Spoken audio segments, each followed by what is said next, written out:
그래도 이제 법에 정해진 절차니까 진행은 될 수밖에 없고 몇 가지 질문을 좀 드리겠습니다.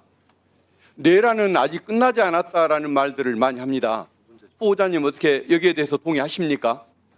그 법률적으로는 국회에서 지난번에 비상계엄이 해제된 시기가 사실은 그 계엄이 종료됐다고 이렇게 판단하고 있지만은 어쨌든 그 내란에 관여한 분들에 대한 수사가 계속되고 있기 때문에 뭐 내란이 종료되었다, 종료되지 않았다 이런 판단은 좀 섣부른 것 같습니다. 네. 예, 저는 이 아직도 상황이 심각하다고 보고 있습니다.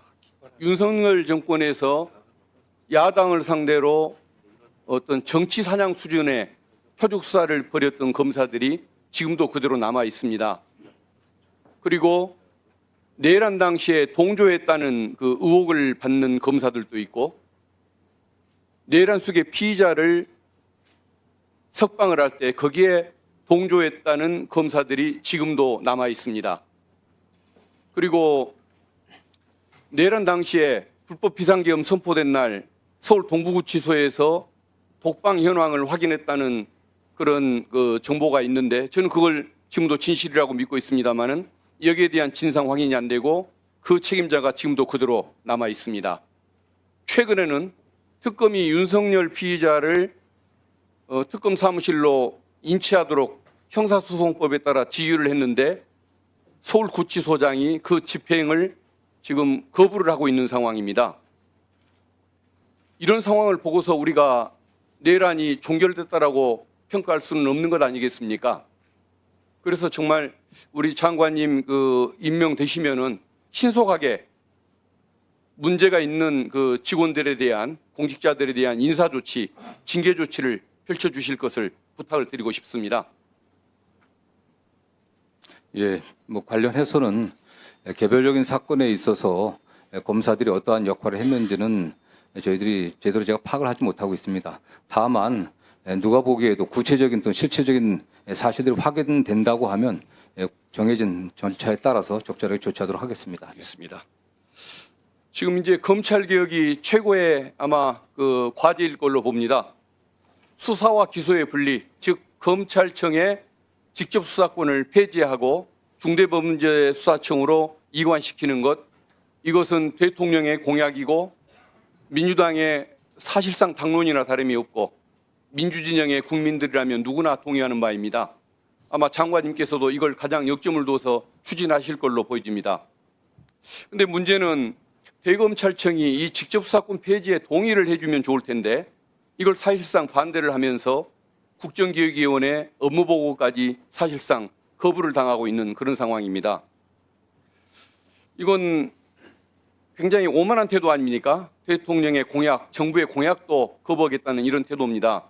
본인들이 직접수사권 폐지에 동의를 해야만 이 직접수사권이 폐지가 됐었을 때 중대범죄수사청이나 경찰로 이관되는 이 직접수사권, 이 직접수사 경찰의 수사권이 남용되었을 때 발생할 수 있는 남용의 문제, 또 미흡한 수사에 대한 대책 문제, 이런 것들에 대한 보완 대책이 논의가 될 텐데 직접 수사권 폐지 자체를 거부하다 보니까 이런 논의가 제대로 제시되지도 않고 논의하기도 어려운 상황인데 이 부분에 대해서 장관님이 취임하시면은 검찰로 하여금 어떤 여기에 동의하는 태세로 나오도록 만들고 또 여기에 대해서 실무적으로 어떤 의견을 보완 대책을 제시하도록 좀 역할을 해주셔야 할 것 같은데 장관님 계획은 어떠십니까? 예, 현재 그 대검의 입장이 어떤지는 제가 정확히 파악하지 못하고 있습니다. 다만 제가 모두 인사말에도 말씀드린 것처럼 수사 기소가 분리되어야 된다고 하는 큰 틀에서는 그런 방향을 저희가 거부할 수는 없다고 저는 생각하고 있습니다.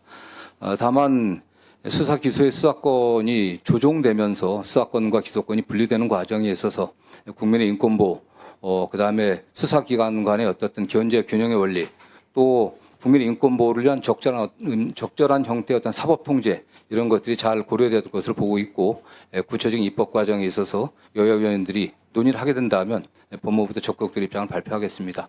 다만 현재에서도 지금 검찰이 관련 법에 의해 갖고서 뭐 부패, 경제범죄에는 수사할 수 없는 거 아니겠습니까? 다만 뭐 시행령을 확대해 갖고서 문제가 되고 있지만 그와 관련해서는 엄격하게 또 법 적용이 될 수 있도록 조치를 하도록 하겠습니다. 네, 알겠습니다.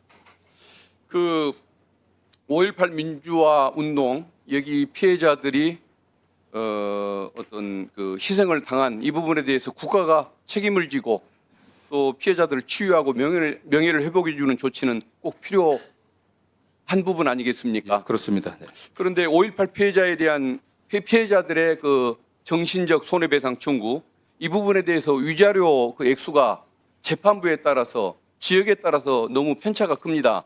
몇 배씩 차이가 나는 경우도 있고 수천만 원씩 차이가 나는 경우도 있고 이게 문제가 많다 보니까 피해자들에게 오히려 상처가 되는 부분이 있습니다.